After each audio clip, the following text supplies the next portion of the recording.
తాకట్లో ఉన్న బంగారాన్ని విడిపించలేక వడ్డీల మీద వడ్డీలు కడుతూ ఇబ్బంది పడుతున్నారా? అయితే ఇప్పుడే సంప్రదించండి శివ గోల్డ్ కంపెనీ. మీ నమ్మకానికి మా హామీ శివ గోల్డ్ కంపెనీ. రాష్ట్రంలో మేయర్, మున్సిపల్ చైర్మన్లను ఎన్నుకునే విధానంలో పాత విధానాన్ని తీసుకురానుంది. ఉమ్మడి రాష్ట్రంలోలా ప్రత్యక్ష ఎన్నికల్లో ప్రజలే మేయర్, మున్సిపల్ చైర్మన్లను ఎన్నుకునే పద్ధతిని తిరిగి ప్రవేశపెట్టనుంది. ఇందుకు సంబంధించిన బిల్లును రేపు శాసనసభలో ప్రవేశపెట్టి ఆమోదించనుంది. మేయర్, మున్సిపల్ చైర్మన్ స్థానాలకు ప్రత్యక్ష విధానంలో ఇక ఎన్నికలు నిర్వహించనున్నారు. ఇందుకు సంబంధించిన మున్సిపల్ చట్ట సవరణ ప్రతిపాదనలకు మంత్రివర్గం ఆమోదంతో శాసనసభలో ప్రభుత్వం మంగళవారం బిల్లు పెట్టనుంది. త్వరలో నిర్వహించే పట్టణ స్థానిక సంస్థల ఎన్నికల్లో ప్రత్యక్ష ఎన్నికల విధానం అమల్లోకి వచ్చేలా చర్యలు తీసుకుంటోంది.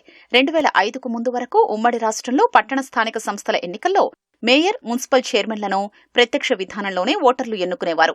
2005లో పరోక్ష పద్ధతిలో ఎన్నికల నిర్వహణకు అప్పటి ప్రభుత్వం చట్టం తీసుకొచ్చింది.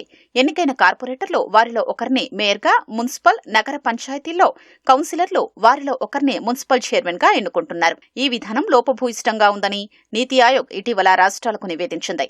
అనేక రాష్ట్రాల్లో మేయర్లు, మున్సిపల్ చైర్మన్లపై సహచర సభ్యులు ఏడాది నుంచి 2 ఏళ్లకోసారి అవిశ్వాసం పెట్టి దించేయడం ద్వారా పరిపాలనపై తీవ్ర ప్రభావం చూపుతోందని నీతి ఆయోగ్ ఆవేదన వ్యక్తం చేసింది. ప్రత్యక్ష విధానంలో ఎన్నిక రాష్ట్రాలకు మేలని సూచించింది.